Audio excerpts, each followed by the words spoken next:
সেদিনকে ডাক্তারখানায় গেছিলাম, এইটা চুরি করে এনেছি। এটা কি বলে আমি ঠিক জানি না, কিন্তু আমি দেখেছি ডাক্তার এই দুটো এরকম কানের মধ্যে দিয়ে আর এরকম বুকে ধুক ধুক আওয়াজ শোনে। তার মানে এইটা দিয়ে দূরের কথা কাছে করে শোনা যায়। কি শুনবো কি শুনবো কি শুনবো? হ্যাঁ, এই বাড়িটায় একটা বউ নতুন বিয়ে হয়ে এসছে, আর শাশুড়িটাও ঠিকঠাক ভালো না। এক কাজ করি, দেয়ালে একটু এটা ঠেকিয়ে দেখি শাশুড়ি আর বউয়ার মধ্যে কি কথা হচ্ছে।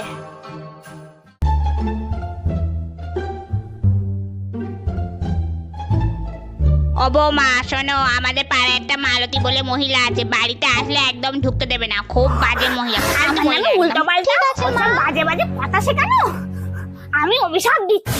যে বউকে শেখাচ্ছিস ওই বউই একদিন টোটোওয়ালার সঙ্গে পালাবে, তোমরা জীবনে ভালো হবে না, সংসারে আগুন লেগে যাবে।